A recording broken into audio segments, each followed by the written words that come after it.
Hey, tonight we're diving into a fascinating journey through one of history's darkest yet most transformative periods, the time of the Black Death and what it was like to survive this devastating plague. Before you get comfortable, take a moment to like the video and subscribe, but only if you genuinely enjoy what I do here.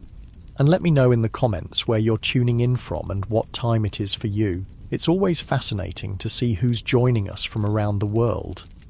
Now dim the lights, maybe turn on a fan for that soft background hum, and let's ease into tonight's journey together. Congratulations, you've just woken up in Europe in the year 1347. The morning air is crisp as you open your eyes, stretching on your straw-filled mattress. You're not in a private bedroom like you might be used to. You're in a one-room cottage with the rest of your family. The walls are made of wattle and daub, a wooden frame filled with a mixture of mud, clay and straw. It's actually quite good at keeping out the cold, though the thatched roof overhead sometimes leaks when heavy rains come.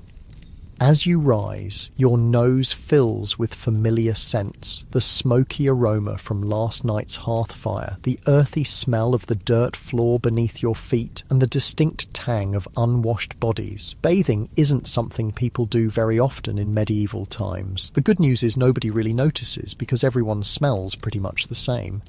Your belly grumbles with hunger. If you're lucky, there might be some leftover bread from yesterday, though it's likely rock hard by now. You'd soften it in some ale. Yes, even children drink weak ale in these times. It's often safer than water, which can make you terribly sick if it's drawn from a contaminated source. Outside your small cottage, the village is already stirring to life. You hear the distant lowing of cattle, the clucking of chickens, and the calls of your neighbours as they begin their daily work. Most people here are peasants who work the land either as free tenants, who pay rent to the local lord, or as serfs who are bound to the land and must provide labour services. Life has a certain predictable rhythm in your medieval village. The days are measured by the rising and setting of the sun, the weeks by the toll of the church bells calling you to mass, and the years by the turning of the seasons and the cycle of planting and harvesting. It's a hard life, certainly, but it's the only one you've ever known. What you don't know, what nobody in Europe knows yet, is that everything is about to change. A shadow is creeping across the continent, one that will transform society in ways no war or famine ever has. The first whispers reach your village on the lips of a travelling merchant. He brings exotic goods from far-off places, silks from the east, spices from distant lands, but this time he brings something else, stories, terrifying stories of a sickness that has been devastating cities along the trade routes. People are dying by the thousands, he says, struck down by a mysterious illness that brings fever, painful swellings, and almost certain death. Some villagers cross themselves and mutter prayers. Others dismiss the tales as exaggerations. After all, alarming rumours often spread faster than truth. The merchant moves on, and for a while, life continues as normal. But the rumours persist, growing more frequent and more frightening with each passing month. By autumn, the whispers have become shouts of alarm. The sickness has reached the Mediterranean ports of Europe, Messina, Marseille, Venice. They say ships have arrived in harbours filled with nothing but corpses, the sailors having died during their journey. God save us all, your mother murmurs when she hears the news, making the sign of the cross. In your village, people begin to prepare as best they can, though no one really knows what they're preparing for. Some store extra food, others spend more time in church, praying for divine protection. The local healer gathers herbs and remedies, though whether any will be effective against this unknown affliction, no one can say. The first cases reach your region in the cold months of winter. A neighbouring village just half a day's walk away reports several sudden deaths. The victims suffered high fevers, complained of terrible thirst, and developed strange black swellings in their armpits and groins. Few survived more than 3 days after showing symptoms. Your village elders meet to discuss what should be done. Some suggest closing the village to outsiders, while others argue that trade and communication must continue. In the end, life goes on, though with a new undercurrent of fear. Then, one crisp morning, a young man who works at the mill fails to appear for his duties. When someone goes to check on him, they find him burning with fever, his body covered in sweat, his neck swollen with a painful bubo the size of a hen's egg. The plague has arrived in your village. What follows is a time of horror unlike anything you could have imagined. The sickness spreads with frightening speed. One day a person is healthy, the next day feverish, and by the third day, more often than not, they are dead. The black buboes that give the disease its name, the Black Death, are painful beyond description. Some victims cough blood, suggesting the disease has reached their lungs, and these unfortunates rarely last more than a day or two. It's a punishment from God, some say, flogging themselves in penance for their sins. It's bad air, others claim, carrying posies of flowers to ward off the foul miasma they believe causes the disease. It's the Jews poisoning the wells, a few darkly mutter, though your village has no Jewish residents and such accusations make little sense. The truth, which no one in the 14th century could possibly know, is that the Black Death is caused by a bacterium called Yersinia pestis. This tiny organism travels in the gut of fleas, which in turn hitch rides on the backs of rats. These rats, stowaways on ships and constant companions in medieval towns and villages, have unwittingly transported death across continents. When an infected flea bites a human, it regurgitates the bacteria into the wound. The bacteria then multiply rapidly, often causing swelling in the lymph nodes, those painful buboes. If the bacteria reach the lungs, they cause pneumonic plague, which can spread directly from person to person through coughing and breathing. But you don't know any of this. All you know is that people are dying, and no one seems able to stop it. Your village, like thousands of others across Europe, is transformed by the plague. The church bells, which once rang to mark the hours and call people to prayer, now toll constantly for the dead. Eventually, there are too many deaths to announce, and the bells fall silent. The dead are buried quickly, with little ceremony. Gone are the elaborate funeral rites that once marked a person's passing from this world to the next. Now, bodies are collected on carts and taken to mass graves. Some families, devastated by multiple deaths, have no one left to bury their dead, and bodies might lie in homes for days until neighbours or parish officials remove them. Fear changes how people behave toward one another. Those who have healthy family members might bar their doors to visitors, while those with sick relatives often find themselves avoided. Some flee to the countryside, hoping distance will protect them from the disease.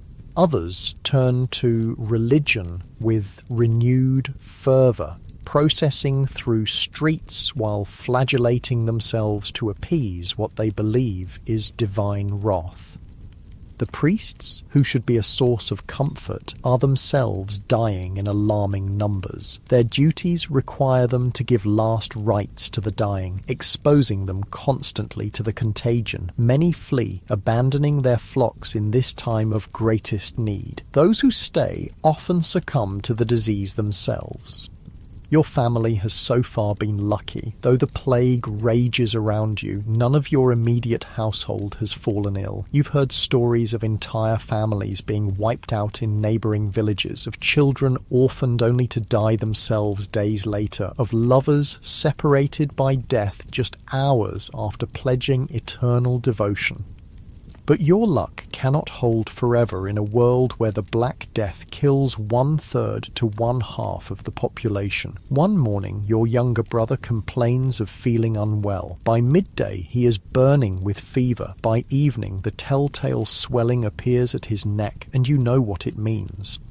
Your mother tends to him day and night, bathing his fevered brow with cool cloths, trying to get him to drink small sips of water or weak ale. Your father speaks of taking him to the monastery where monks treat the sick, but everyone knows the monasteries are overwhelmed, with many of the brothers themselves victims of the plague. For 3 days, your brother's condition worsens. The bubo grows larger, turning an angry red, then black. His breathing becomes laboured, and he cries out in pain and delirium. You take turns sitting with him, though fear makes you want to keep your distance.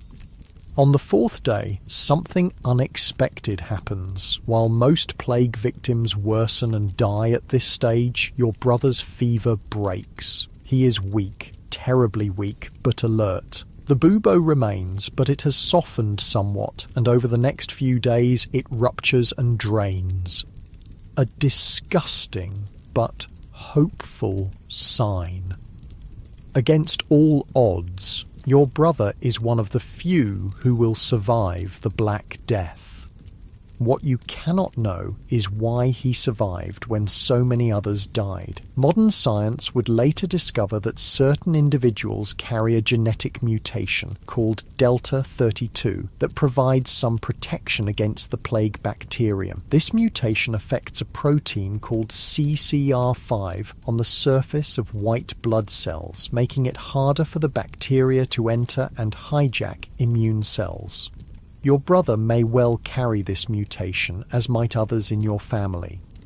This genetic quirk, a random accident of nature, would give certain families and individuals a fighting chance against the deadliest pandemic in human history. And strangely enough, centuries later, scientists would discover that this same mutation also provides protection against another deadly disease, HIV, the virus that causes AIDS. The Black Death, in selecting for survivors with this genetic trait, would inadvertently help protect some of their descendants from a disease that wouldn't exist for another 600 years.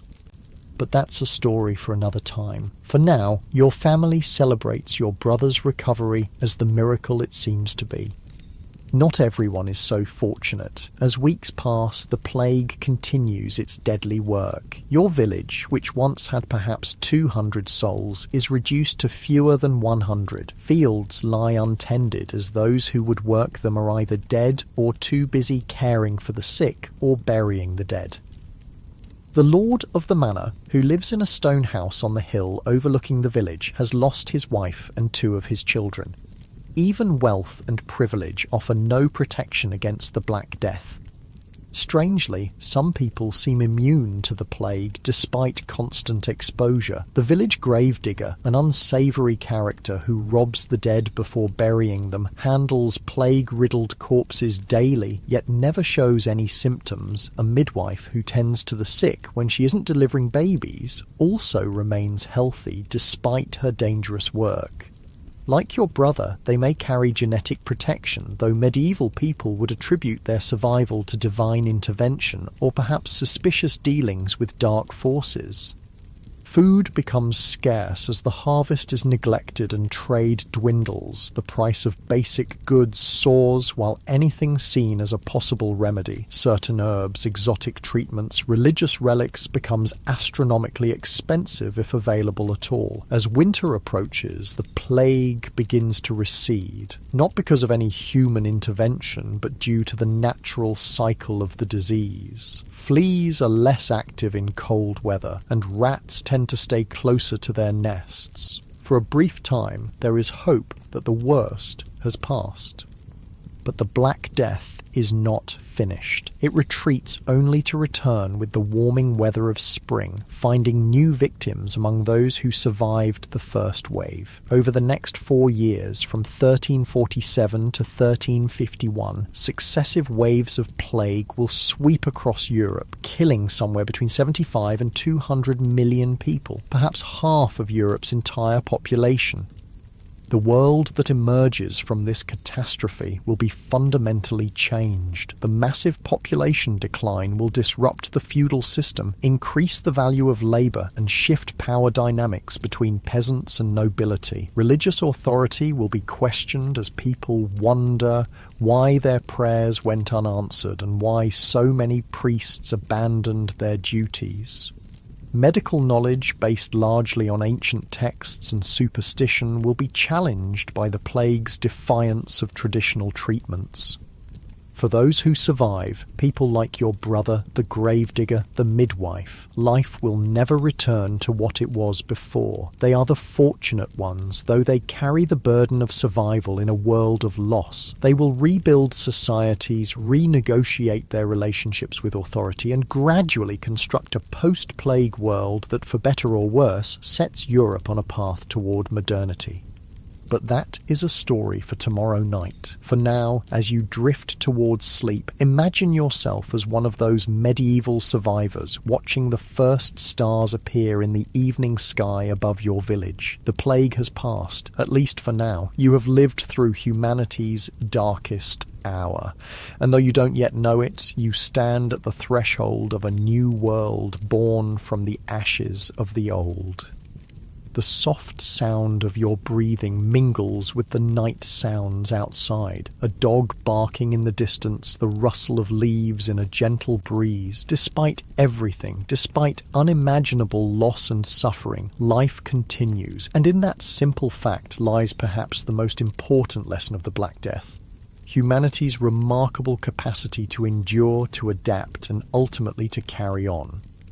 The morning after your brother's miraculous recovery brings a strange mix of emotions. Relief washes over you, certainly, but it's tinged with something unfamiliar. A sense of wondering why your family was spared when so many others weren't. This strange survivor's guilt, this feeling of unworthiness amid widespread suffering, haunts many who live through catastrophes.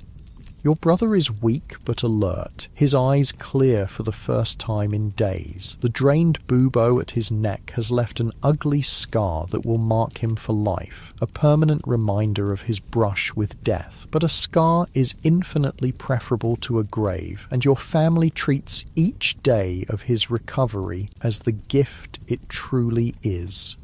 "Why did I live when so many died?" he asks one evening, his voice still raspy from illness. Your mother, lighting a rush candle as darkness falls, pauses before answering. God's will," she says simply, though her tone suggests she's not entirely convinced. The truth, which no one in the 14th century could possibly comprehend, is far more complex. Throughout human history, infectious diseases have acted as powerful forces of natural selection. Those with genetic advantages against specific pathogens survive at higher rates, passing these protective traits to future generations. The Black Death is perhaps the most dramatic example of this process in human history. Deep in your brother's cells, and perhaps yours as well, lies a genetic mutation that alters a protein called CCR5 on the surface of white blood cells. This mutation, known as Delta 32, creates a shortened version of the protein that makes it harder for the plague bacterium to enter and hijack immune cells. Some people have one copy of this mutation, providing partial protection. A fortunate few have two copies, giving them substantial resistance to the disease.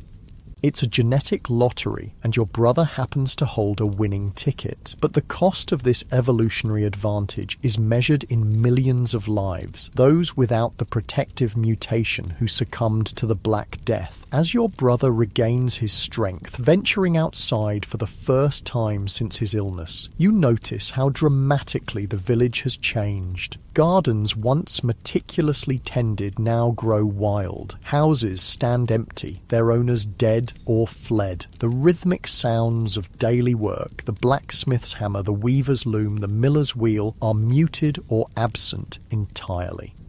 Yet amid this desolation, signs of resilience emerge. A market day is organised, smaller than before but vibrant with the energy of survivors determined to continue living. Farmers from outlying areas bring what produce they've managed to harvest. A travelling merchant, braver or more foolhardy than most, arrives with salt, spices and news from distant places.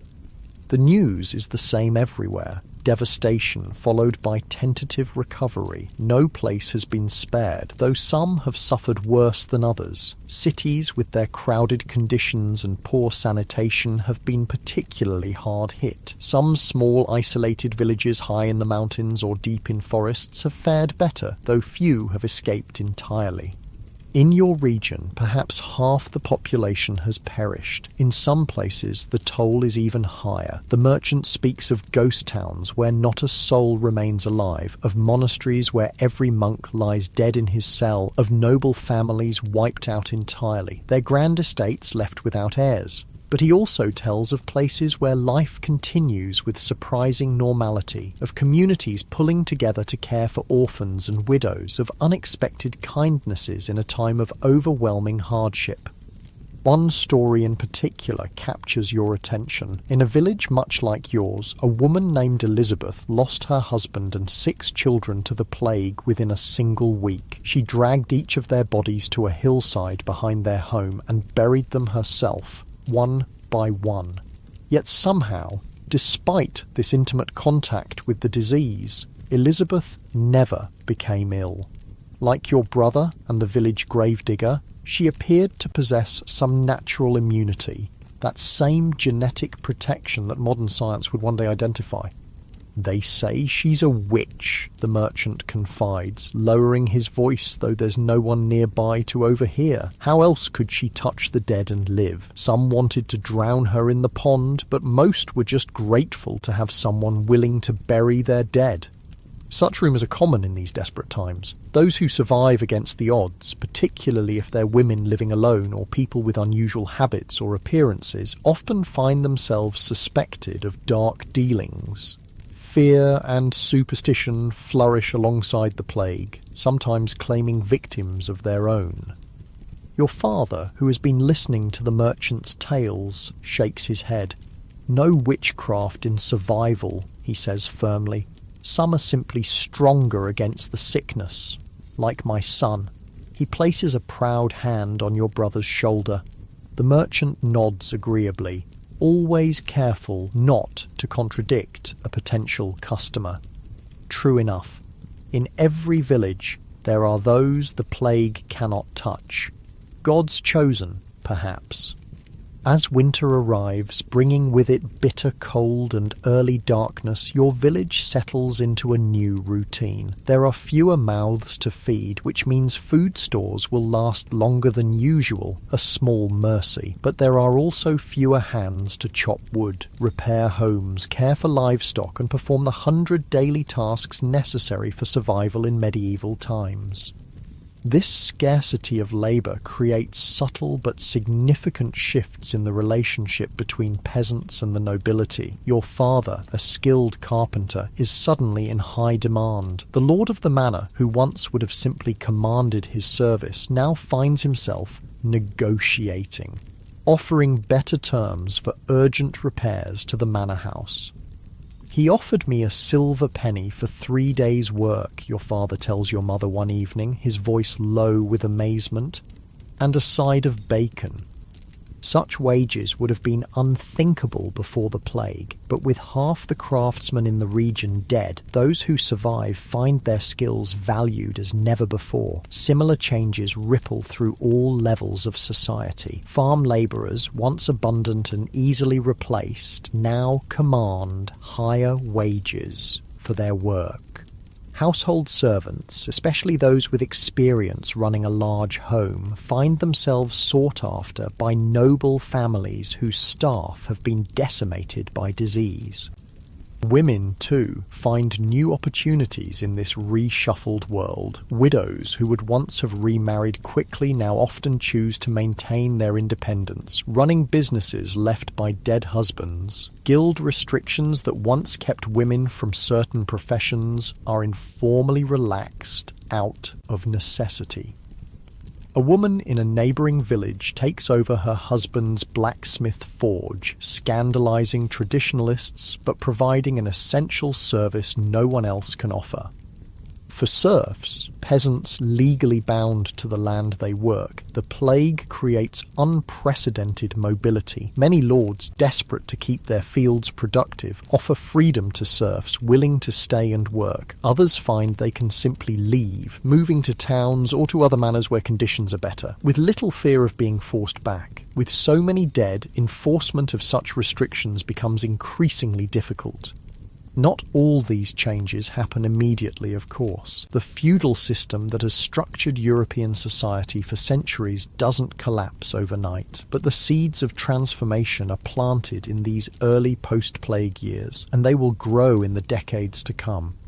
As for your family, you adjust to the new reality as best you can. Your brother regains his strength, though he tires more easily than before. Your father finds his carpentry skills in high demand, bringing home better pay than he's ever earned. Your mother takes in washing from the manor house, work that's now better compensated due to the shortage of willing hands. You yourself find opportunities that wouldn't have existed before. The parish priest, one of the few clergy who neither died nor fled during the worst of the plague, needs someone to help maintain church records. With a basic literacy unusual for a peasant child, taught by your mother, who once served in a noble household, you're suited for the task. Spring arrives, and with it comes both hope and fear. The warming weather brings new life, crops sprouting in fields, wildflowers dotting meadows, birds returning from their winter journeys. But it also brings the conditions that allow plague to spread once more. Sure enough, by early summer, new cases appear.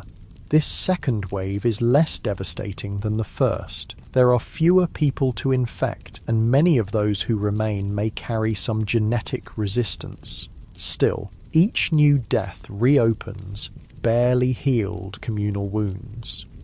One afternoon, while helping the priest update the parish death register, a grimly long document, you ask a question that's been troubling you. Father, why did God send the plague? The priest, an older man with a face mapped by lines of exhaustion, considers before answering. Some say it's punishment for sin, he says finally. Others believe it's a test of faith. The Pope himself has called for prayer and penance to end the scourge. He dips his quill in ink, adding another name to the register. But I've seen the most pious die in agony, while notorious sinners live unscathed. I've prayed by the bedsides of innocent children as the plague took them. He sighs heavily. Perhaps it's not for us to understand God's plan. This crisis of faith is repeated in communities across Europe. The plague defies medieval religious understanding. If it's divine punishment, why does it strike the virtuous and sinful alike? If prayer and penance are the cure, why do devoted monasteries suffer some of the highest death rates?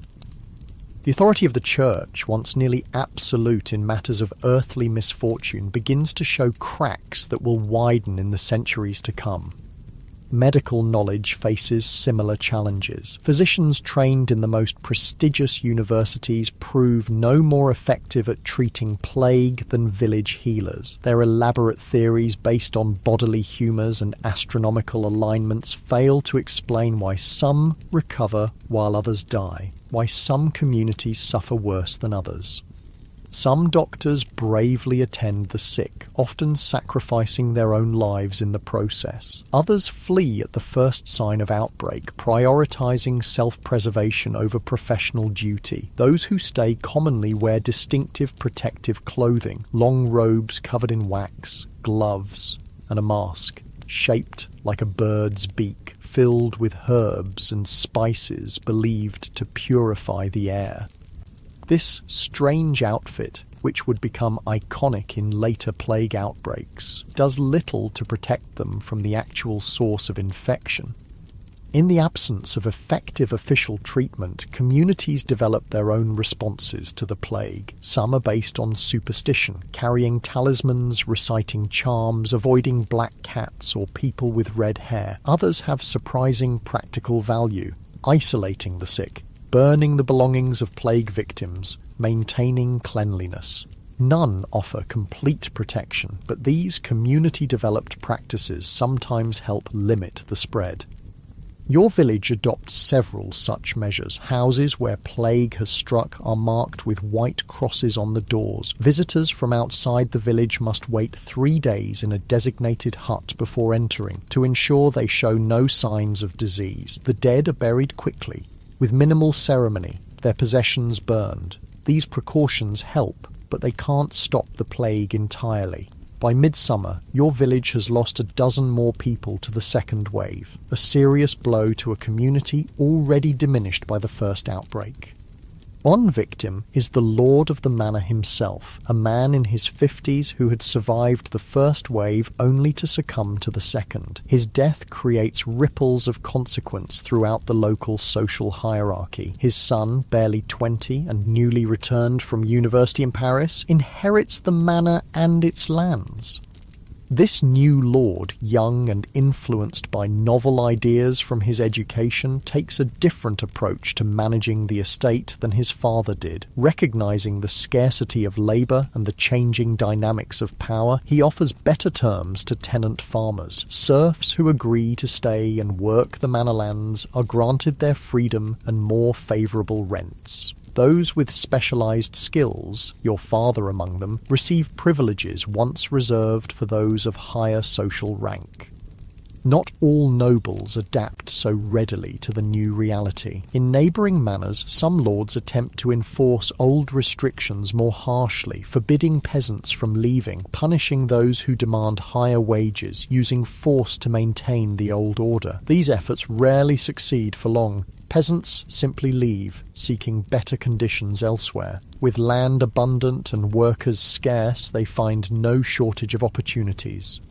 The plague's second wave finally recedes with the coming of autumn. Your village has survived diminished but intact. Of the original 200 residents, perhaps 90 remain. Fields have been consolidated, with the most fertile land prioritized for cultivation. Houses stand empty, their timbers and thatch gradually scavenged for other uses.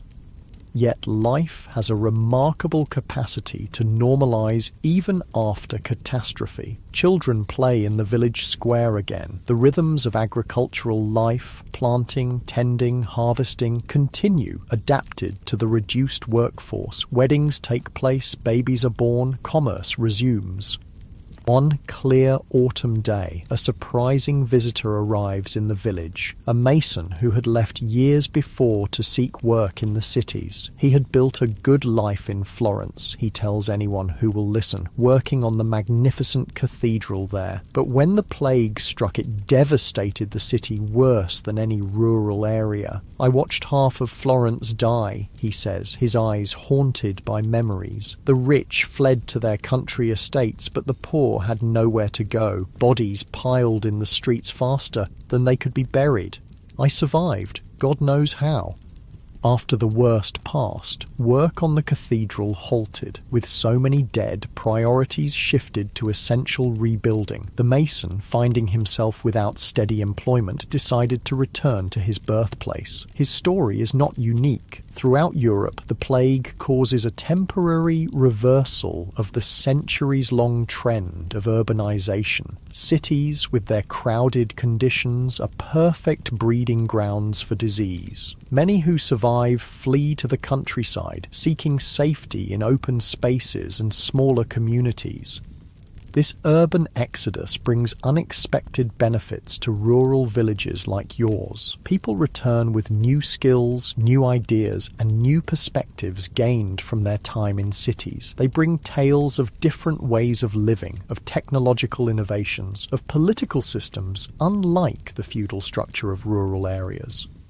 The Mason, for instance, describes how Florence was governed not by a hereditary noble, but by elected officials from the merchant class. He speaks of mechanical clocks that divide the day into precise hours, of water management systems that bring clean water into the city, of banking practices that allow trade across vast distances. These ideas find fertile ground in communities already questioning traditional authorities and practices. The plague has created cracks in the medieval worldview, and through these cracks, new possibilities emerge. For you and your family, life continues in this altered landscape. Your brother, fully recovered though scarred by his encounter with plague, apprentices to the returned mason, learning the skilled craft that will provide him a secure future in a world where such skills are increasingly valued. Your father's carpentry keeps the family comfortable, his services now commanding wages that would have been unimaginable before the plague. Your mother no longer takes in washing, instead focusing on an herb garden that produces remedies in high demand since the plague depleted the ranks of traditional healers. You continue assisting the priest with parish records, your literacy and quick mind making you valuable in a community where such skills are rare. In the old world, your peasant birth would have limited your prospects regardless of your abilities. In the post-plague world, with its fluid social boundaries and desperate need for talent wherever it can be found, opportunities expand before you. One evening, as your family sits around the hearth sharing a meal more abundant than any you might have hoped for in the pre-plague years, your father voices what many are thinking.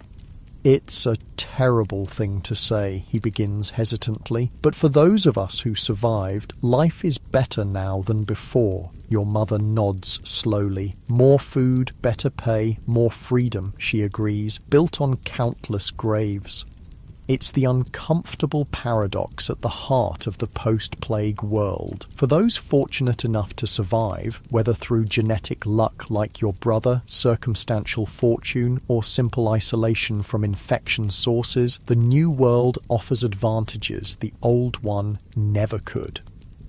The massive reduction in population creates opportunities for social advancement, economic improvement, and personal freedom that would have been unthinkable in the crowded, rigidly hierarchical pre-plague society.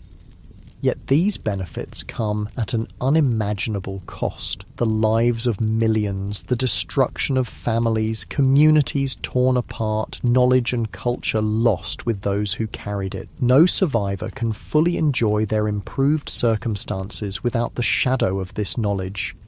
As you drift towards sleep that night, you find yourself wondering about the future. The plague has retreated for now, but no one believes it's gone forever. It will return, as it has before, bringing new waves of death. Yet humanity will survive, adapting to each outbreak, developing new responses, gradually building knowledge that will, centuries later, finally conquer this invisible enemy. What you cannot know is that you stand at a turning point in history. The world that will emerge from the ashes of the Black Death will be fundamentally different from what came before. The seeds of the Renaissance are being planted in these years of recovery. The rigid feudal system is beginning its long, slow decline. The unquestioned authority of traditional power structures, both secular and religious, has been shaken.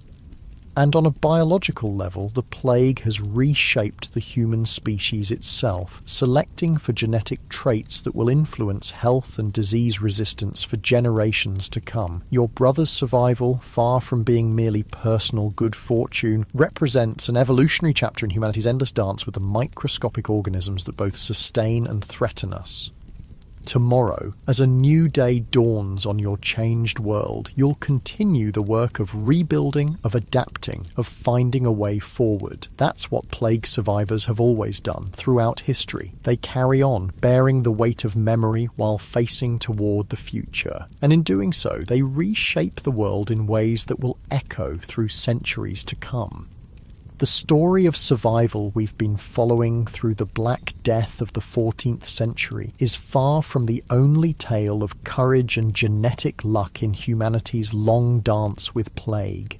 as the soft darkness of sleep envelops you, let's journey forward through time to another village, another outbreak, and another remarkable story of sacrifice and survival.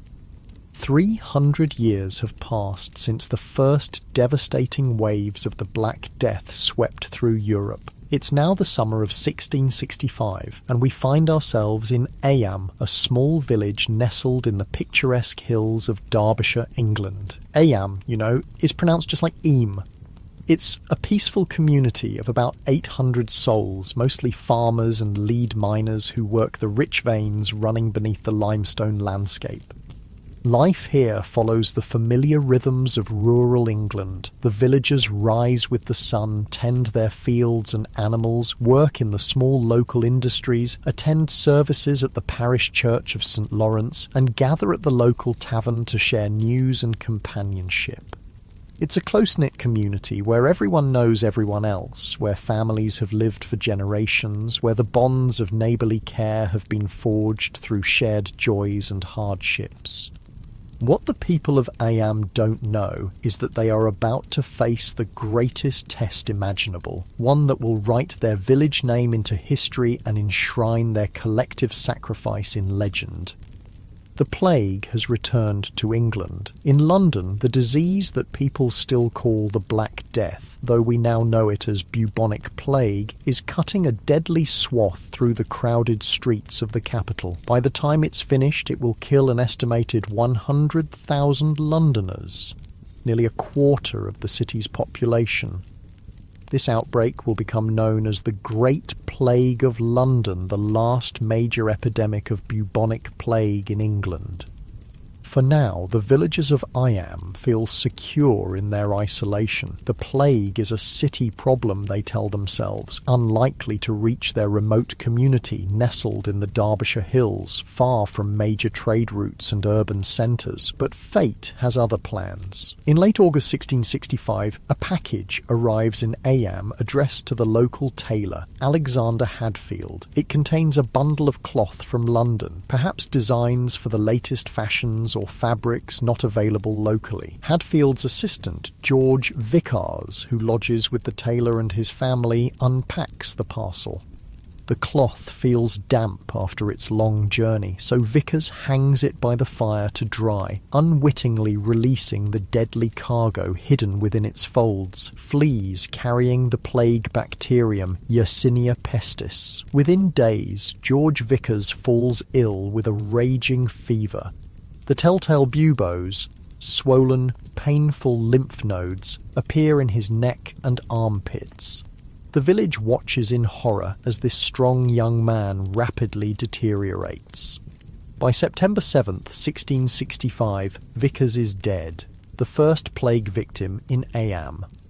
Panic ripples through the community as more people sicken. By the end of September, 4 more residents of Eyam have died, all from households near Vickers' lodgings. The plague has gained its first foothold. As autumn progresses, the situation worsens. More villagers fall ill and the death rate climbs. Some families lose multiple members within days of each other. The gravediggers can barely keep pace with the mounting fatalities.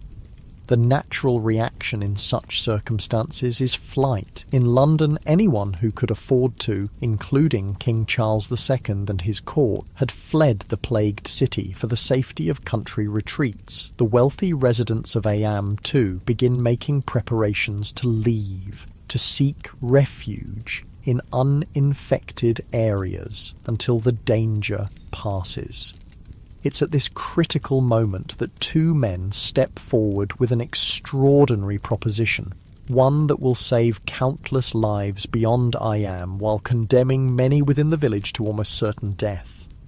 William Mompesson, the recently appointed rector of Eyam, and his predecessor Thomas Stanley put aside their religious differences. Mompesson represents the established Church of England, while Stanley follows the Puritan tradition, to present a unified plan to the village.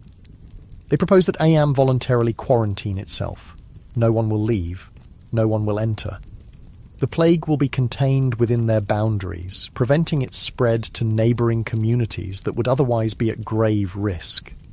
It's a staggering request. In essence, the villagers are being asked to sacrifice themselves to accept that many more of them will die to protect strangers in surrounding areas. Remarkably, they agree.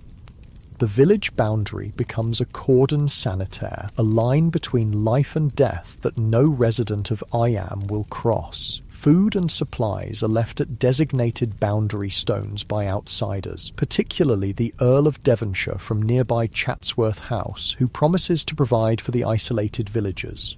Money to pay for these provisions is placed in vinegar-filled holes in the rocks, as it's believed vinegar will disinfect the coins.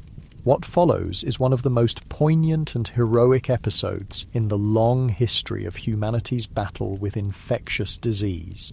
Summer turns to autumn, autumn to winter, and winter to spring.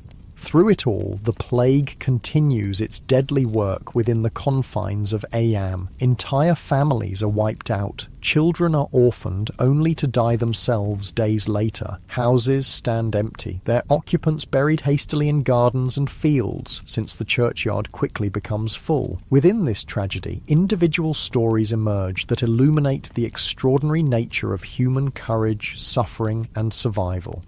Elizabeth Hancock, a farmer's wife living at Riley Farm on the edge of the village, endures a loss almost beyond comprehension. In the space of just 8 days in August 1666, the plague claims her husband and 6 children. With no one to help her, neighbours fear approaching the infected household. Elizabeth single-handedly drags each body to a field near their home and buries them herself.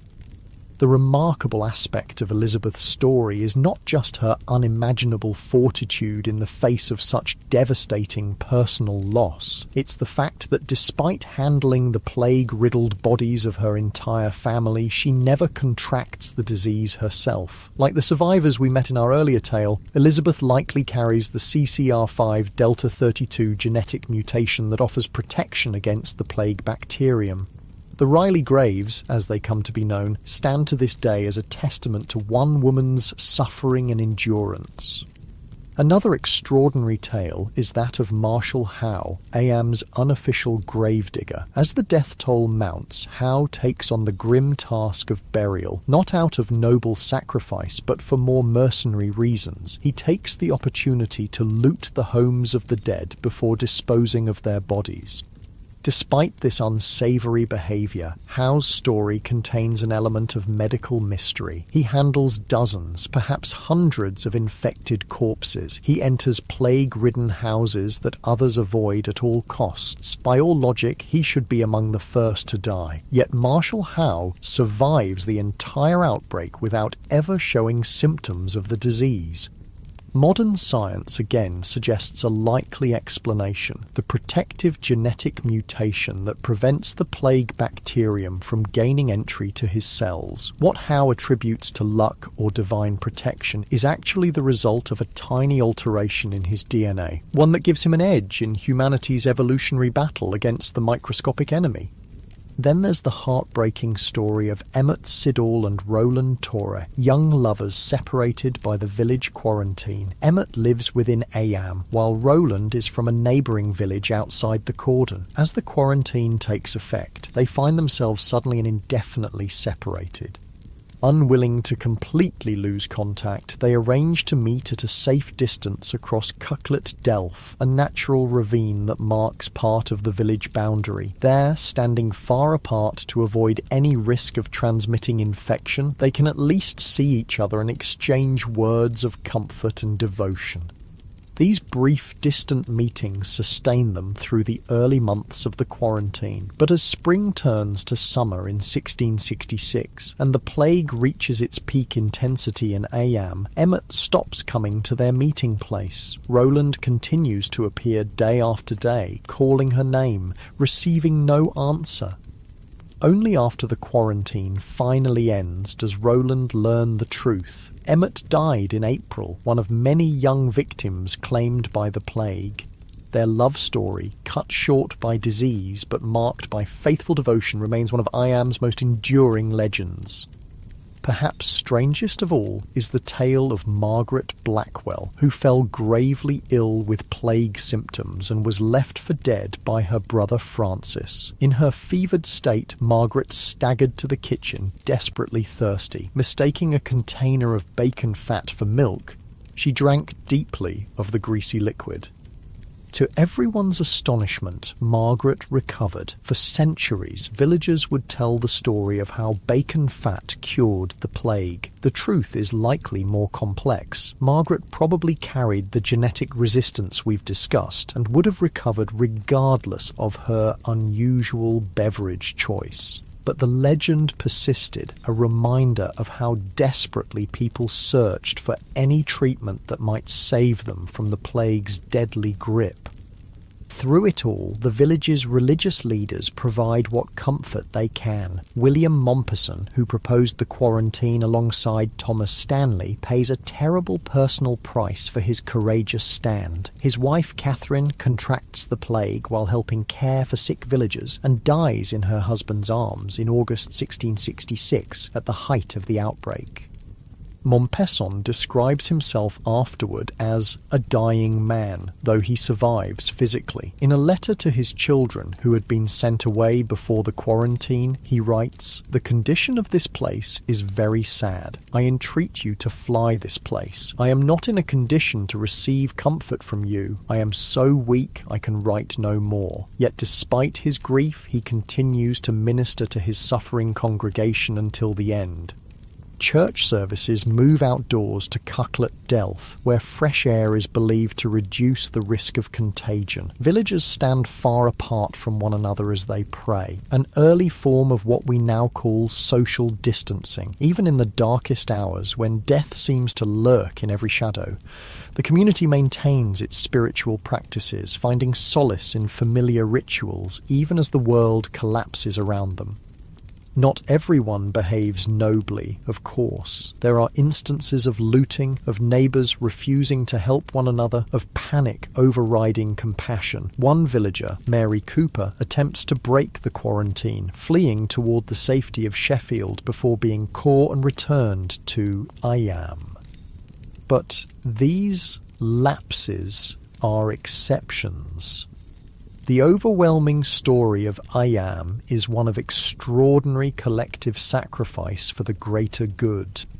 By the time the plague runs its course in November 1666, it has raged through Iam for 14 months. Of the approximately 800 villagers present when the outbreak began, only about 340 remain alive. Entire family lines are extinguished. The village's social fabric is torn apart, with gaps that will take generations to mend. Yet their sacrifice achieves its purpose. The plague remains contained within Iam's boundaries. Surrounding communities, which would almost certainly have been infected had the villagers fled, are spared the devastation. Thousands of lives are saved by the deliberate choice of a few hundred to face death rather than spread it. In the quiet aftermath, as the survivors begin the long process of rebuilding their shattered community, they cannot know the legacy they've created. They cannot imagine that 3.5 centuries later, their story will still be told as an example of extraordinary communal courage and sacrifice. They cannot know that the plague that devastated their village was the last major outbreak of bubonic plague in England, that something about the particular strain of Yersinia pestis that struck in the 1660s would make it less viable in later years, or that improvements in sanitation and housing would gradually reduce the rat populations that spread the disease. They cannot know that scientists of the future will take a deep interest in their descendants, discovering unusually high rates of the CCR5 Delta 32 mutation among people whose family lines trace back to Iam survivors, stronger evidence of how infectious disease shapes human evolution through natural selection. And they certainly cannot know that their example will resonate with special poignancy in the early 21st century, when a global pandemic once again forces communities worldwide to make difficult choices about isolation, quarantine, and collective sacrifice for the common good. All they know is that they have survived an ordeal almost beyond comprehension. They have watched neighbours, friends and family die by the dozens. They have maintained their self-imposed isolation through summer heat and winter cold, through fear and grief and unimaginable loss. And now, as the plague finally releases its grip on their village, they must find a way to continue living. The survivors of Ayam face practical challenges immediately. Fields have gone untended, businesses have collapsed, housing lies in disrepair. With so many dead, traditional family structures have been shattered. Orphaned children need homes, widows and widowers must decide whether to remarry. Property ownership becomes complicated when entire families have been wiped out. Yet the human capacity for resilience, which we've seen throughout our plague stories, asserts itself once again. New families form from the fragments of those destroyed by disease. Distant relatives return to claim abandoned property and bring fresh life to the depleted village. Those with useful skills find themselves in high demand, able to command better compensation than before.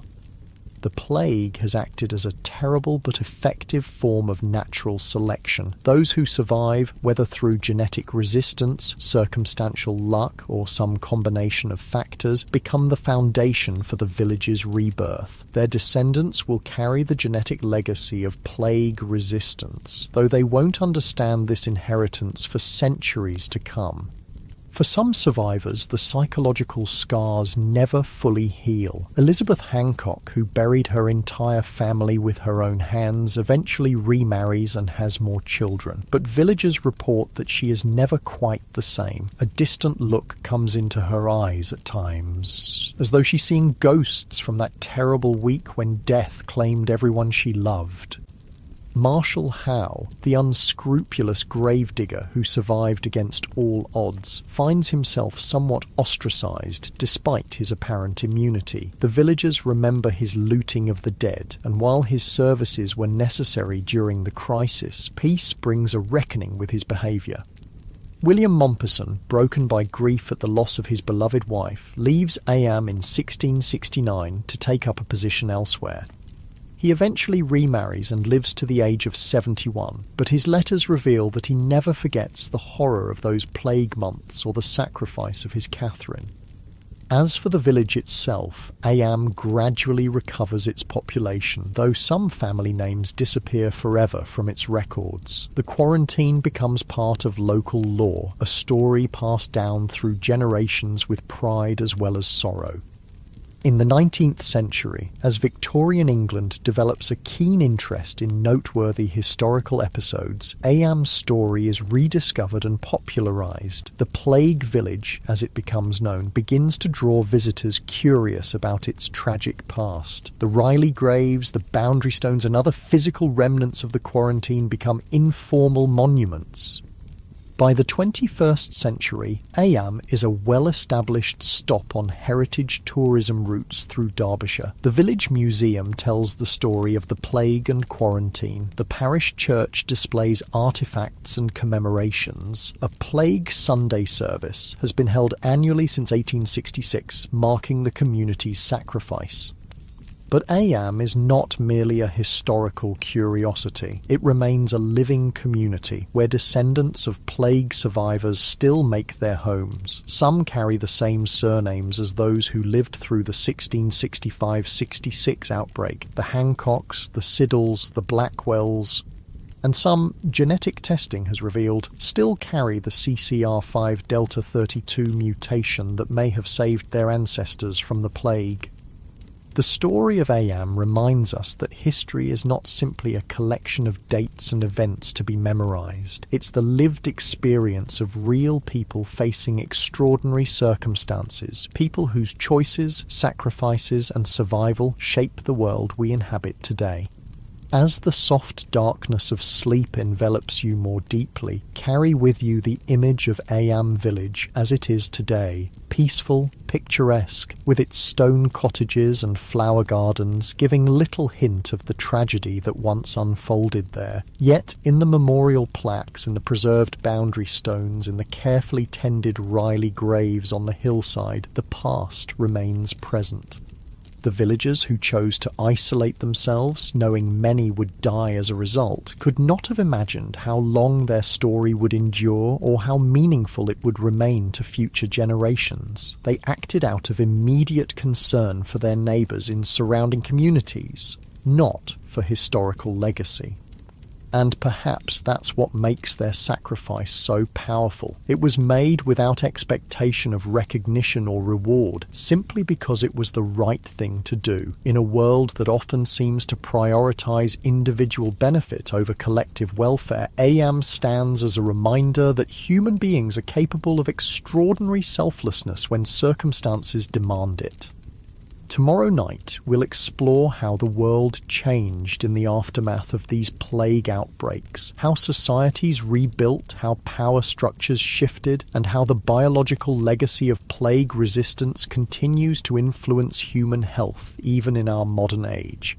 But for now, let the courage of Ayam's villagers accompany you into dreams, a quiet testament to humanity's capacity for sacrifice, survival, and ultimately, hope. Let's journey back now to the aftermath of the 14th century Black Death. While Ayam's story from the 1660s shows us the courage of a single village, the great pandemic of the 1300s transformed entire societies. As we drift deeper into this historical dreamscape, let's explore how surviving such catastrophe reshaped the medieval world. Imagine yourself once more in that small village we visited earlier, but now it's 1352. The initial waves of plague have finally subsided, leaving a transformed landscape both physically and socially. As you walk through the village that was once home to 200 souls, you count perhaps 90 people remaining. Empty cottages stand like hollow-eyed skulls along the lane, their thatched roofs beginning to collapse without maintenance, their gardens overgrown with weeds.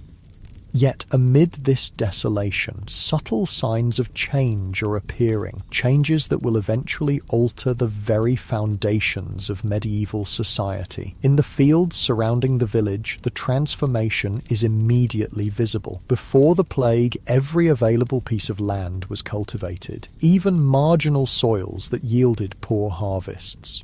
Generations of population growth had pushed farming onto less and less productive terrain as people desperately tried to produce enough food for growing families.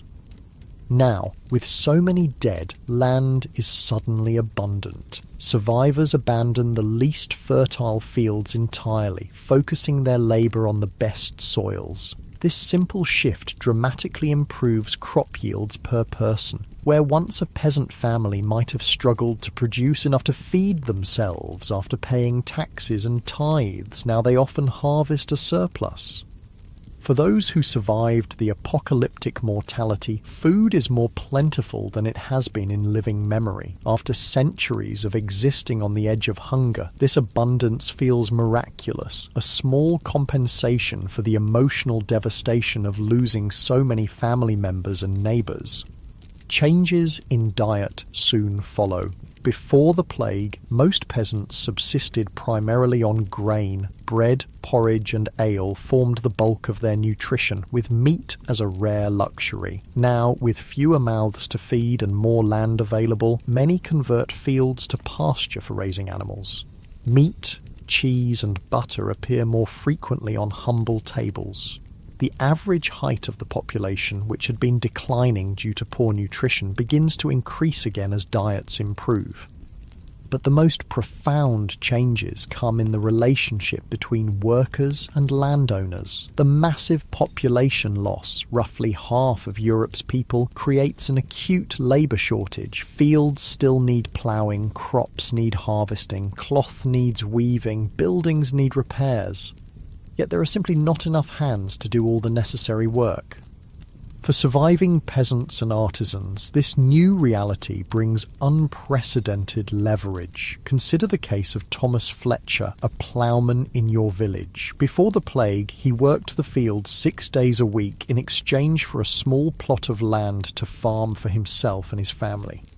If he complained or failed to provide the required labour service, dozens of other hungry peasants stood ready to take his place.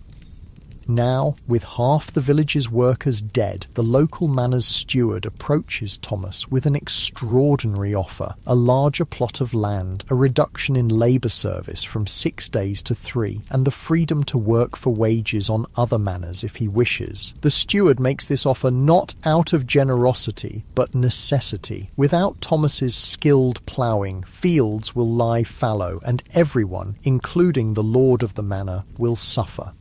Similar scenes play out across Europe. Peasants who for generations had been bound to the land as serfs suddenly find themselves with options. Many landlords offer freedom from serfdom as an incentive to keep workers on their estates. Others convert labour obligations to simple rent payments, allowing peasants to farm the land as they see fit as long as they pay the agreed amount.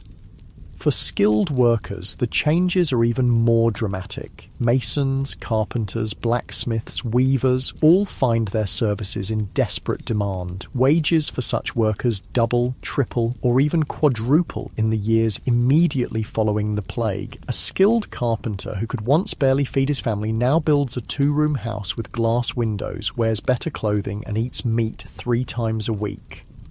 These changes alarm the nobility and wealthy merchant classes. They see the traditional social order crumbling as former serfs demand better treatment and common labourers live like minor gentry. Throughout Europe, authorities attempt to freeze wages at pre-plague levels and force workers back into their previous conditions.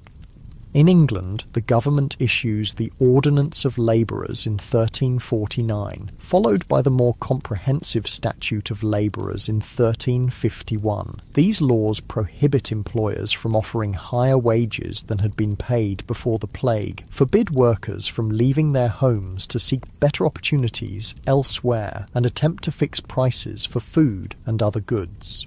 Similar legislation appears across Europe. France enacts wage controls in 1351, as does the city-state of Florence. The Spanish Kingdom of Castile tries to prevent peasant mobility with its own labour laws. But these efforts largely fail. The labour shortage is simply too severe, the economic pressures too great. Enforcement proves nearly impossible in rural areas, where local officials, themselves often dependent on good relations with the remaining workers, turn a blind eye to violations. Workers develop creative ways to circumvent wage controls. A carpenter prohibited from accepting more than a certain daily wage might receive gifts of food, clothing, or housing in addition to his official pay. A farm labourer might work slowly or carelessly unless offered better terms than the law allows. For those enforcing the laws, the mathematics is unforgiving. Before the plague, a lord might have had 100 peasants working his land. Now he has 50 or fewer. Punishing one worker by imprisonment or fines only worsens his labour shortage, and if he treats his workers too harshly, they might simply leave, regardless of legal prohibitions against such mobility, knowing they'll find welcome employment elsewhere. The situation comes to a head in various peasant revolts across Europe. In 1358, the rural areas around Paris erupt in the Jacquerie Rebellion as peasants attack castles and noble estates. Though brutally suppressed, it demonstrates the new confidence of the labouring classes. In England, tensions simmer for decades until 1381, when they explode in the peasants' revolt. Led by Wat Tyler, Jack Straw, and a radical priest named John Ball, tens of thousands of commoners march on London, demanding an end to serfdom, the abolition of the hated poll tax, and greater social equality. John Ball's famous sermon captures the revolutionary spirit of the moment. When Adam delved and Eve span, who was then the gentleman, he asks rhetorically, questioning the very idea of aristocratic privilege. From the beginning, all men were created alike, and our bondage or servitude came in by the unjust oppression of naughty men. Though the English revolt, like the Jacquerie, is eventually suppressed through a combination of false promises and brutal force, it represents a profound shift in consciousness. Peasants who once accepted their subordinate position as divinely ordained now openly question the social hierarchy. Workers who formerly had little choice but to accept whatever terms were offered now demand better treatment as their due. The economic and social transformations following the plague aren't limited to rural areas. Towns and cities experience their own profound changes. Urban centres had suffered particularly high mortality during the pandemic due to their crowded conditions. Florence, one of medieval Europe's largest cities, loses as much as 75% of its population. This devastating loss creates opportunities for survivors. Housing, previously scarce and expensive in successful cities, suddenly becomes abundant and affordable. Apprentices find themselves elevated to master status years earlier than normal, as guilds lose many of their senior members. Women, traditionally excluded from many occupations, enter trades left vacant by dead male relatives. Consider the story of Margareta, a weaver's widow in a small market town. Before the plague, she was permitted to help her husband in his workshop, but could not operate as an independent artisan. Guild regulations expressly forbade women from owning a weaving business. When her husband dies of plague, leaving Margareta with his tools, loom and expertise she'd gained working alongside him, the depleted Weavers Guild faces a choice. Enforce the prohibition against female members and lose a skilled practitioner, or adapt to the new reality. Faced with falling membership and rising demand for cloth, the Guild admits Margareta as a full member, one of dozens of similar compromises made across Europe as necessity trumps tradition, though such opportunities for women would eventually contract as populations recovered. For several generations after the plague, women enjoy expanded economic roles unimaginable before the pandemic.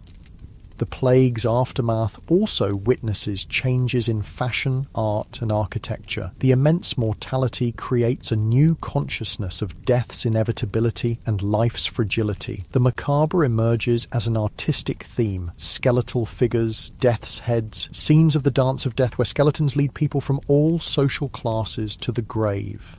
Yet, alongside this morbid fascination comes a celebration of life and its pleasures. Survivors, perhaps conscious of how quickly existence can end, embrace luxury and beauty with renewed appreciation. Among those who can afford it, clothing becomes more elaborate and colourful. The drab, practical garments of earlier medieval periods give way to rich fabrics, bold designs, and status-signifying styles.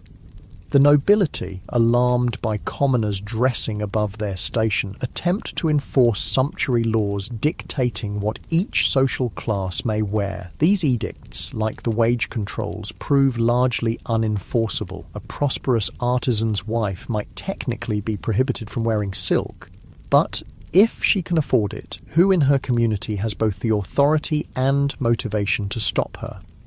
Religious attitudes undergo their own transformation. The Church, which had dominated medieval intellectual and spiritual life, faces a crisis of authority. Many priests and monks fled their posts during the plague, abandoning their flocks when spiritual comfort was most needed.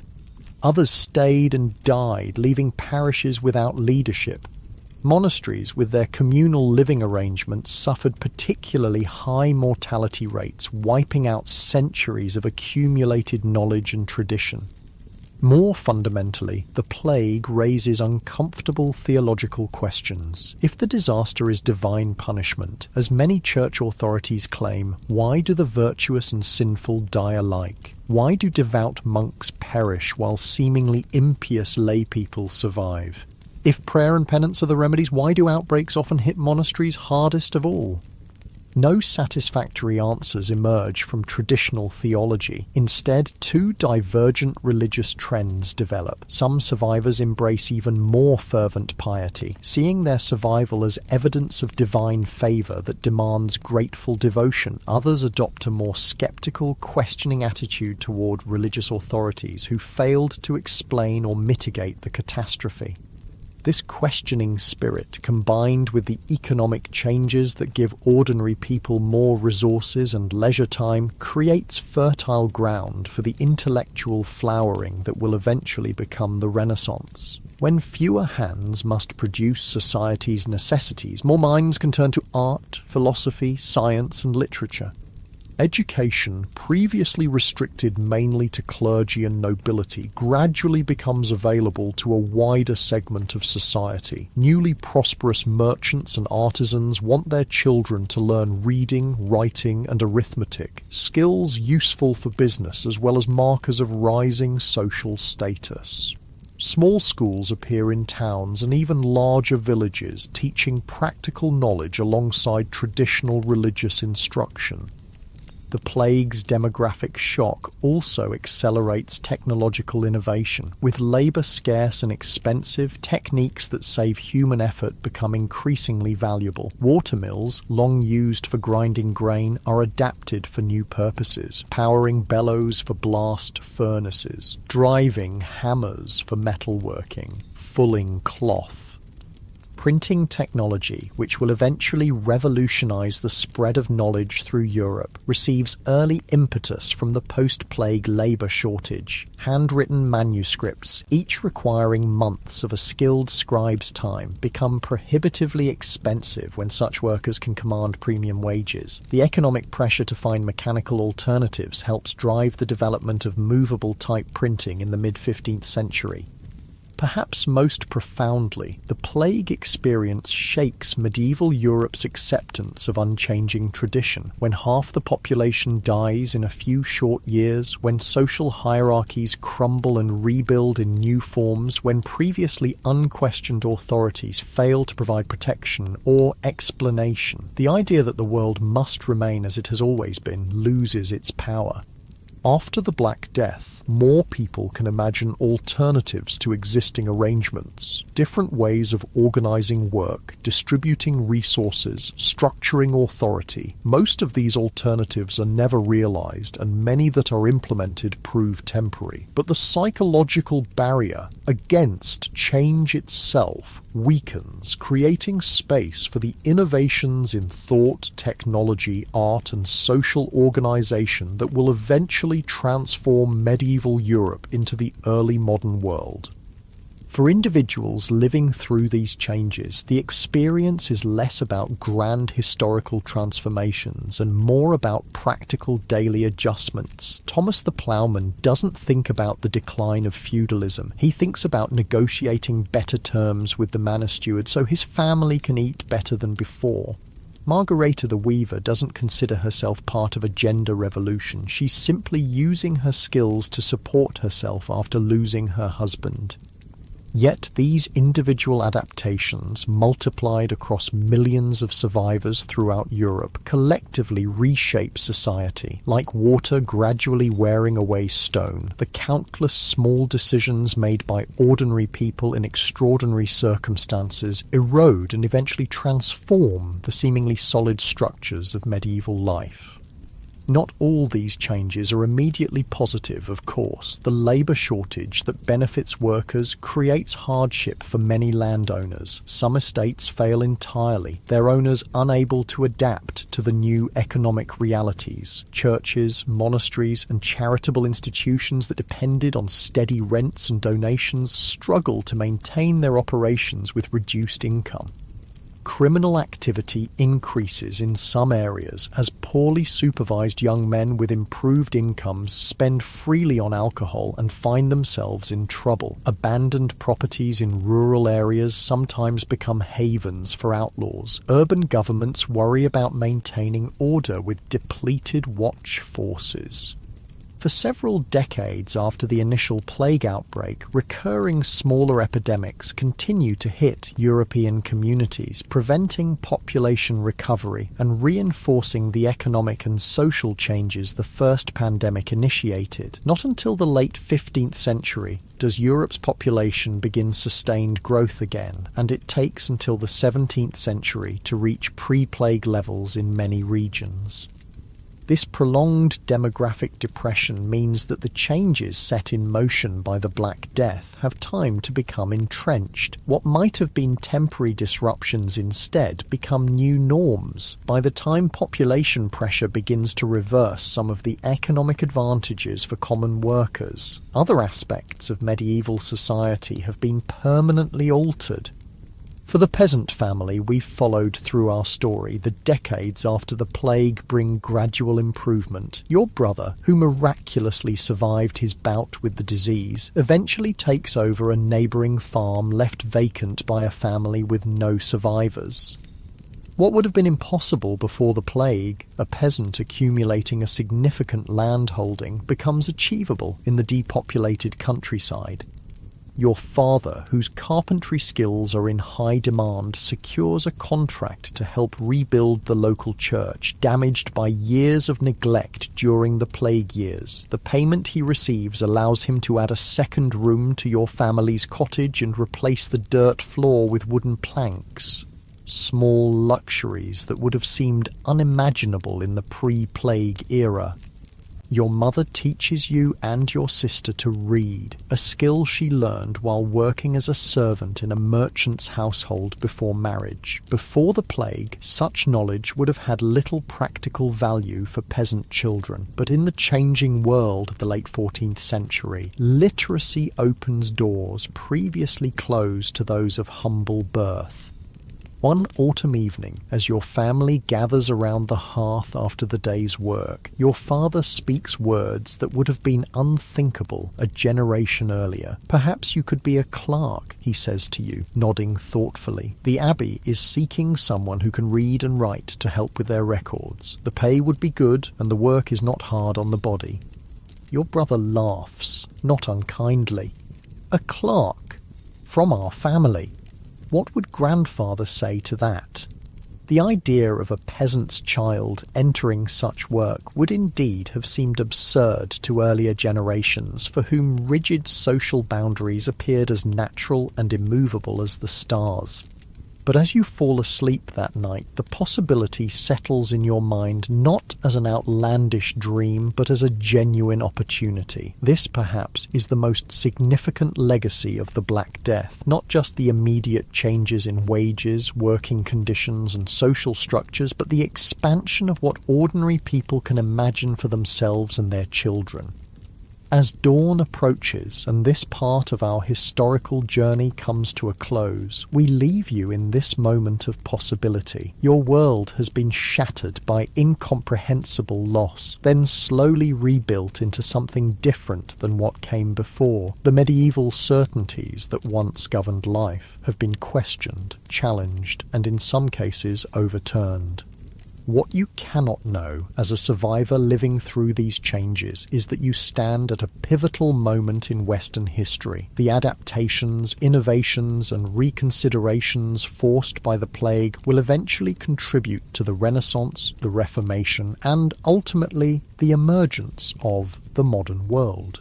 But that is a story for our final night together, when we'll explore how the long shadow of the Black Death extends across centuries, influencing art, science, medicine, and society in ways that continue to shape our world today.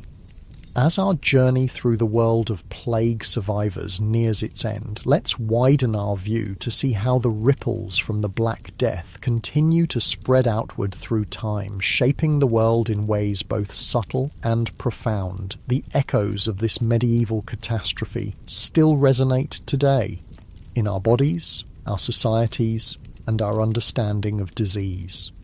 Let's begin with perhaps the most remarkable legacy, the biological inheritance carried by descendants of plague survivors. Remember the CCR5 Delta 32 mutation we discussed, the genetic quirk that protected some medieval Europeans from the plague? This tiny variation in DNA didn't disappear when the plague retreated. It was passed down through generations, enriched in the European gene pool because those who carried it were more likely to survive and have children.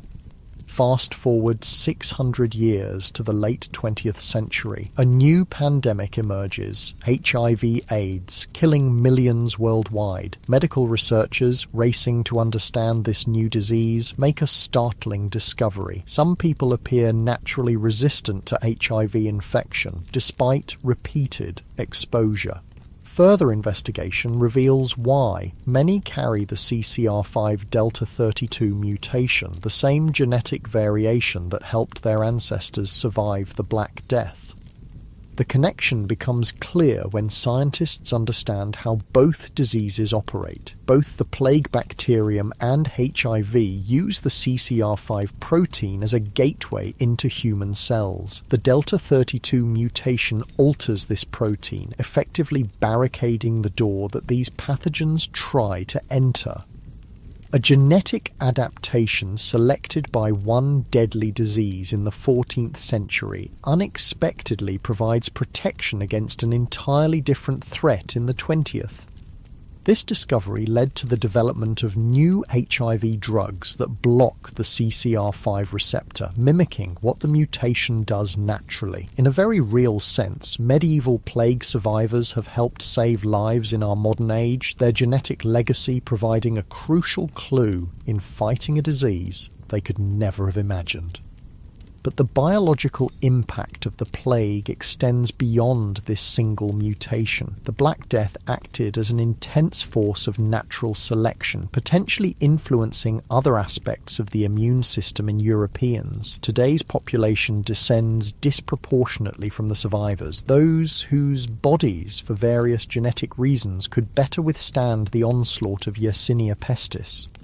Some scientists theorize that certain autoimmune diseases more common in European populations, conditions where the immune system attacks the body's own tissues, might be an unintended consequence of this selection. Our ancestors survived the plague because their immune responses were particularly vigorous. That same heightened reactivity, however, may predispose their descendants to conditions like rheumatoid arthritis or multiple sclerosis, where the immune system becomes overactive.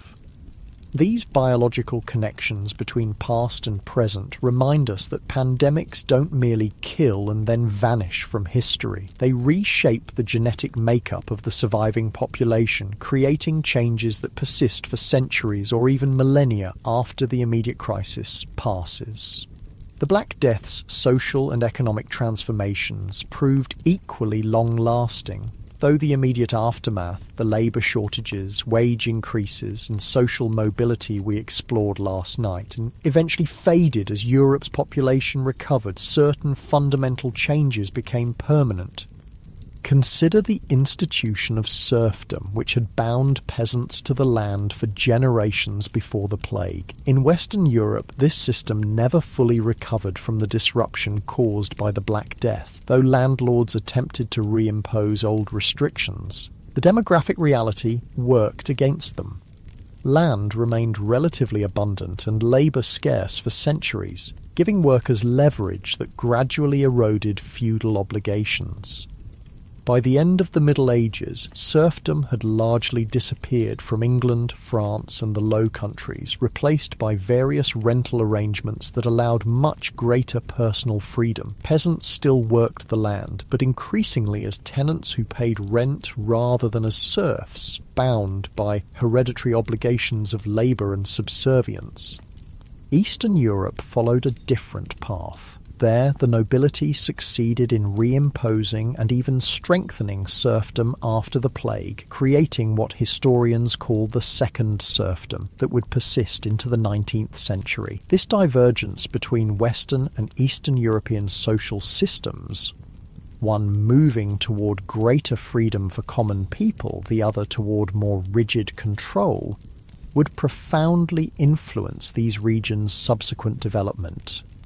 The Black Death also accelerated fundamental changes in religious life. The Catholic Church, which had dominated medieval intellectual and spiritual life, faced challenges to its authority in the plague's aftermath. Questions about why prayers went unanswered, why religious processions failed to stop the disease, and why devout monks died alongside sinners created cracks in the edifice of unquestioning faith.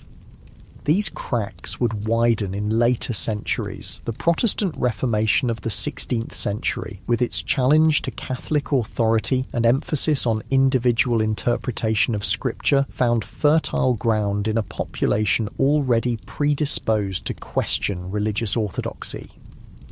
While the Reformation had many causes, historians see echoes of plague-era disillusionment in the willingness of millions to break with centuries of tradition. Even art and literature were transformed by the Black Death experience. Medieval artwork often focused on religious themes, depicting biblical stories, saints' lives, and divine figures. After the plague, new motifs appear, the Dance of Death showing skeletons leading people from all social classes to the grave, reminders of mortality in still life paintings, a greater focus on the human experience rather than purely divine matters. This shift toward humanism, attention to human experience, emotion, and achievement, would blossom in the Renaissance. Along with reclaimed classical knowledge from Greek and Roman sources, this human-centered perspective would fundamentally alter how Europeans understood themselves and their world. The plague's impact extended even to language. Our modern English vocabulary still carries echoes of the Black Death experience. We speak of quarantine, a word derived from the Italian quarantina giorni, or 40 days, the length of time ships were required to remain isolated in Venetian harbours during plague outbreaks. We describe someone as having a deadline, originally a line drawn around a prison beyond which guards could shoot escaping prisoners, but similar to the boundaries drawn around quarantined plague areas. Even seemingly innocuous childhood rhymes may carry plague memories. Ring around the rosy, pocket full of posies, ashes, ashes, we all fall down has been interpreted by some as a reference to plague symptoms, the rosy rash, attempted remedies, sweet-smelling posies, carried to ward off disease, and outcome, ashes from cremation, falling down in death. Though scholars debate this interpretation, it suggests how deeply plague imagery may be embedded in cultural memory. The Black Death also transformed humanity's relationship with disease itself. Before the plague, illness was generally seen as either divine punishment or the result of imbalanced bodily humours, with little concept of contagion as we understand it today. The plague's obvious pattern of spread, moving along trade routes, passing from person to person in close contact, made it impossible to ignore the contagious nature of at least some diseases. Communities developed practical responses that, while not based on germ theory, which would not emerge until the 19th century, nonetheless incorporated effective public health measures. Ships were quarantined, infected households isolated, plague victims and their belongings often burned. Cities appointed public health boards with extraordinary powers during outbreaks, establishing principles of epidemic management that would influence public health practices for centuries.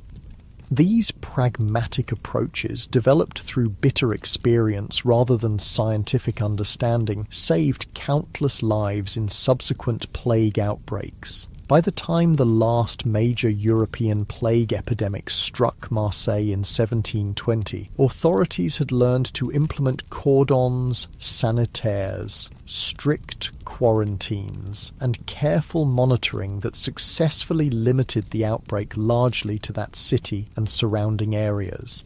Such measures came too late for the millions who perished in the initial pandemic, of course, but the knowledge gained from the Black Death experience helped mitigate later outbreaks of plague and informed responses to other epidemic diseases. When cholera struck Europe in the 19th century, public health officials drew on plague management traditions to contain its spread, imperfectly at first, but with increasing effectiveness as scientific understanding improved.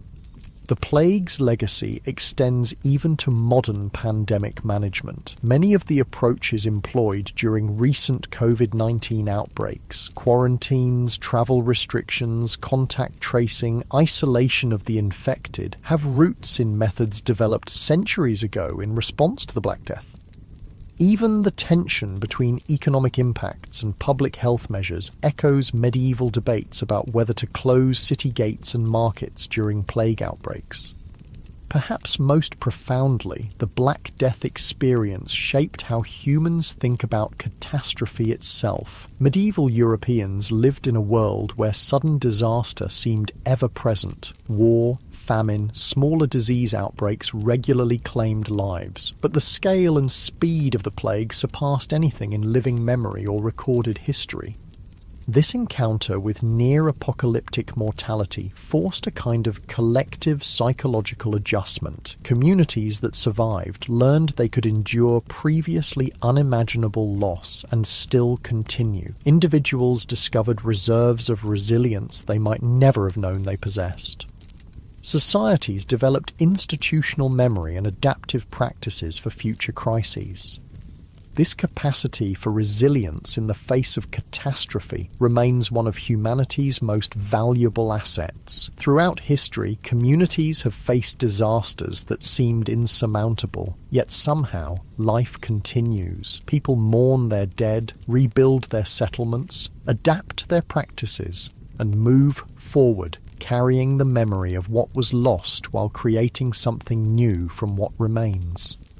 We see this pattern repeated after every major catastrophe, from the volcanic eruption that buried Pompeii to the earthquake that devastated Lisbon in 1755, from the 1918 influenza pandemic to more recent natural disasters and disease outbreaks. The Black Death, as perhaps the most extreme example of such calamity in recorded history, demonstrated the remarkable human capacity to endure, adapt, and ultimately continue. This is not to minimize the suffering caused by such events. The plague brought pain beyond imagining, tore apart families and communities, ended millions of unique lives that each contained a universe of experience and potential. No silver lining of social change or biological adaptation can justify such loss. Yet understanding how humanity weathered this storm offers perspective on our own capacity to face present and future challenges. Climate change, emerging diseases, technological disruptions. Our world contains no shortage of existential threats. The history of the Black Death reminds us that previous generations faced their own seemingly insurmountable crises and found ways to continue. For the individual plague survivors whose stories we've followed these past nights, such grand historical patterns would have meant little compared to their immediate lived experience. Thomas the Ploughman, negotiating better working conditions in the labour-scarce aftermath, wasn't thinking about the long-term decline of feudalism. Elizabeth Hancock, burying her family on the hillside above Ayam, couldn't have imagined her genetic legacy might protect descendants from a 20th century disease.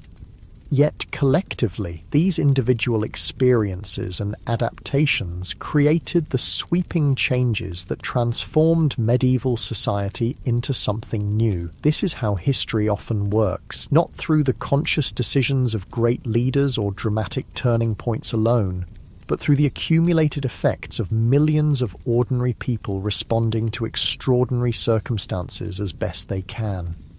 As we conclude our journey through the world of plague survivors, what lessons might we take from their experience? Perhaps the most fundamental is an appreciation for human resilience. The Black Death inflicted losses almost beyond comprehension. Half the population in many areas, entire families and villages wiped out, centuries of accumulated knowledge and culture lost with those who carried it. Yet somehow survivors gathered the will to continue, to rebuild, to create new families and communities from the fragments of what remained. We might also reflect on how catastrophe, for all its horror, sometimes creates possibility. The rigid social structures of medieval Europe, which had seemed as immutable as the turning of the seasons, proved vulnerable to disruption when the demographic realities changed. People previously confined to predetermined social roles found new opportunities in the aftermath. Though we would never wish for disaster as an agent of change, history shows that transformation often emerges from crisis.